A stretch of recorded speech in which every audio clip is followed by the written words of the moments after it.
Hi guys, it's Nicole and I'm back into my scrapbook generation kits.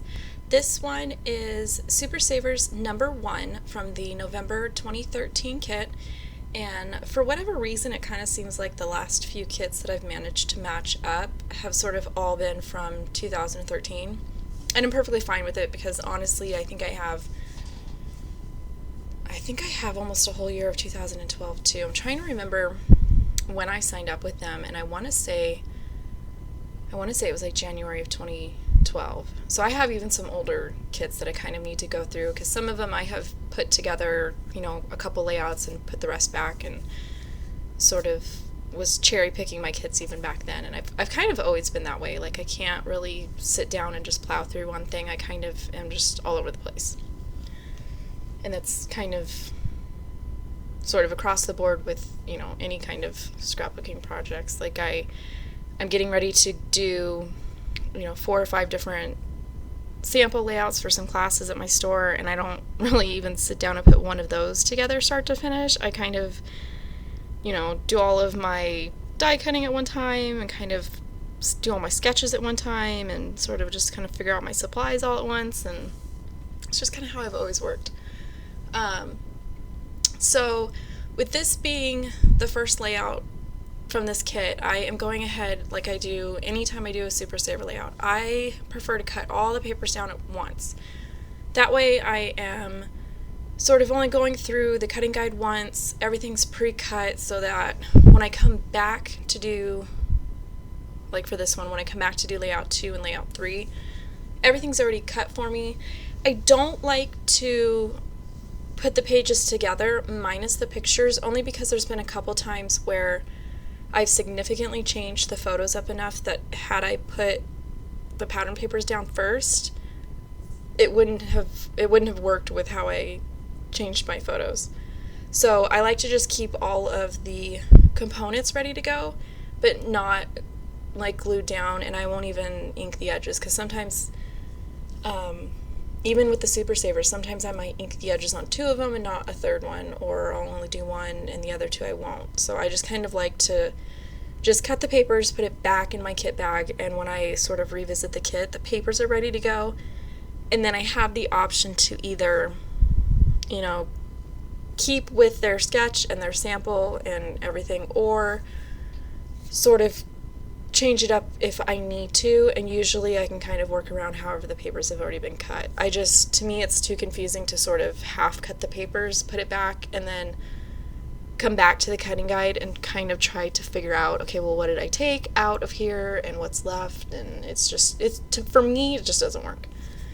So at this point, I've cut everything, sorted it into the 3 different layouts, and then I took some black soot distress ink and just inked the edges. And then sometimes I notice on paper trimmers, depending on which side of the paper you cut, sometimes you get a little lip on the edge of the paper, and it doesn't ink very well. So I had just taken my bone folder and I was trying to sort of burnish that edge down a little bit more, just so that when I went to ink it, you could actually see it, because sometimes when the paper is like frayed or bent up a little, you can't really ink it very well, I guess.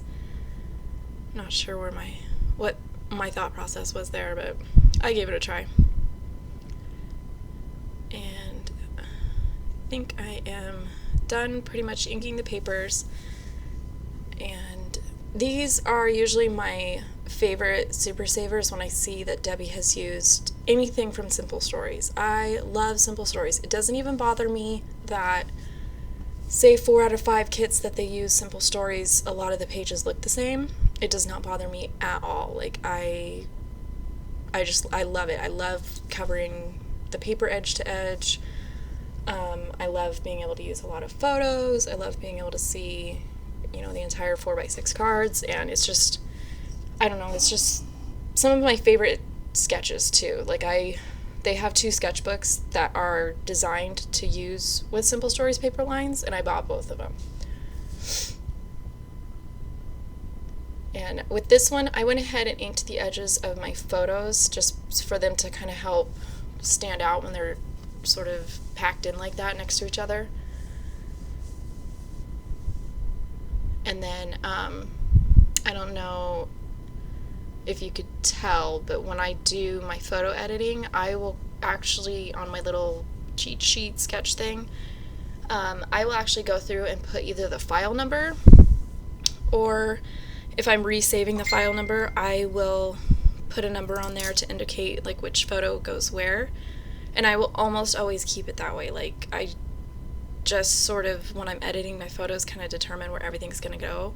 And then when I'm sorting out my photos, it's just easier. This one I did switch those two pictures on the bottom just because my son was looking off the page if I kept him switched. So I just switched him to where both pictures he was looking into the page. And then I prefer to put my pictures down first and then do the paper so that the paper covers up any areas where the photos don't meet or they're crooked.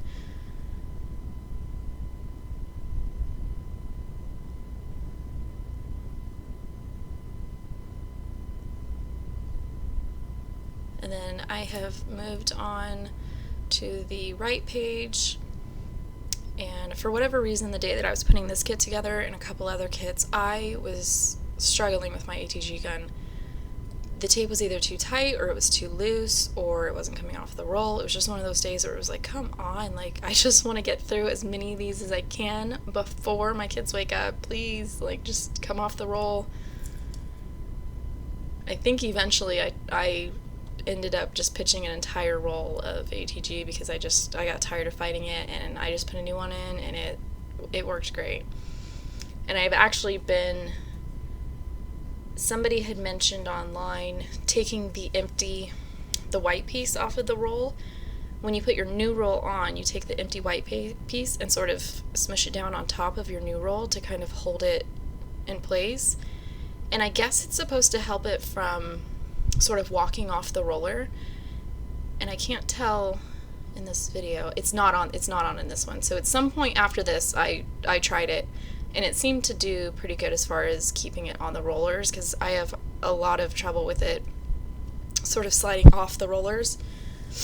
So if anybody else is having that problem, I would suggest the next time you use up a roll, keep the little white piece that it came on and kind of use it as a shim or like a washer to help hold your new one in and see if it makes a difference.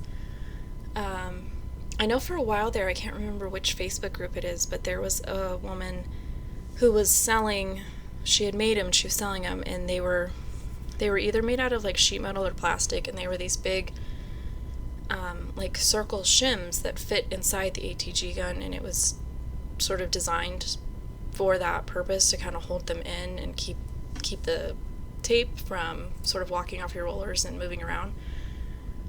But like I said, I don't remember which group it was. Somebody may know. And then here I'm just following the color samples that I had printed out as far as where the stickers go. I was a little frustrated to find out that this particular border sticker wasn't actually a 12-inch border. It just kind of was one of those things that I was like, that's interesting. And then these are from the 3x4 cut apart sheet that was all bingo cards. And that's why, another reason why I love these kits is even things like these bingo cards I would have never sort of looked at in this way. I kind of would have looked at them and been like, okay, well, how am I going to use 12 bingo cards? And then for this sticker, it was actually tons and tons of pieces. Like each of those little letters had a frame and a letter, and you were supposed to put them back inside the film reel. So I cut that part out of the video just because it took me a little bit of time to go through and get all of those back inside. And then I'm just adding some foam tape to the other stickers. And they will kind of always tell you in their instructions as far as what they put down flat and what they've popped up. And sometimes I will either add foam tape to something that I feel like needs some more interest, or sometimes I'll be like, that's just too many things to pop, I'm going to put it flat. It just kind of depends.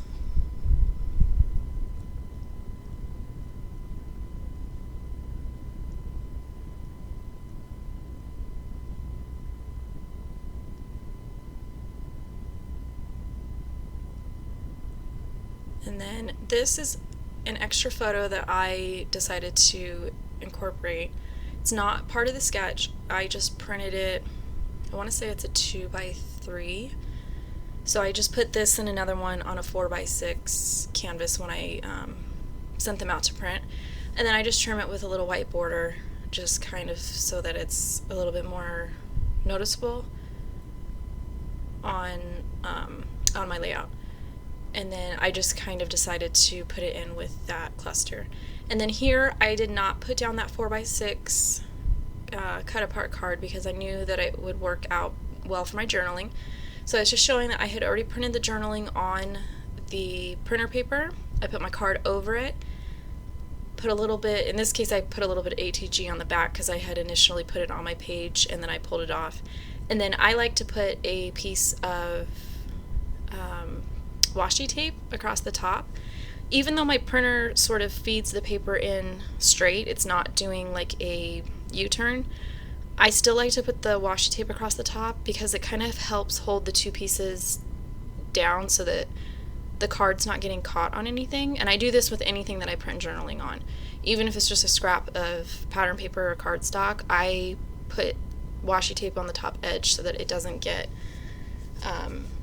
caught up on anything in my printer, just because most of the time I only have one shot to get it right, so I kind of just try to do what I can to make sure that it's not going to get stuck in my printer.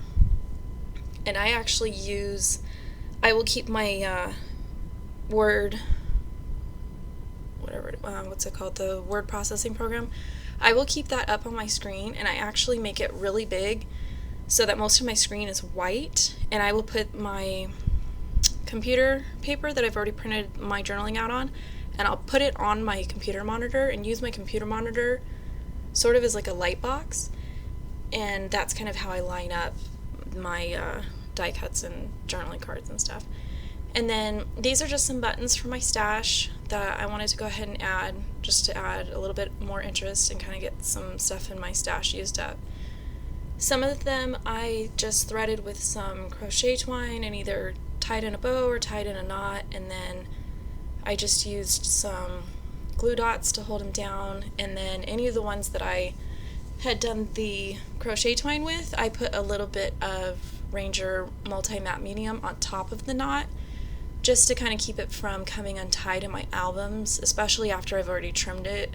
Trying to go back and sort of retie a little tiny bow is not fun, so I've learned to kind of put a little bit of glue on top when I'm done. And so I think I added 4 or 5 total. I just grabbed some yellow, red, and black buttons from my stash, and they were actually kind of handy because my daughter had been playing with them on the floor, so I just kind of reached over and told her I was taking a couple.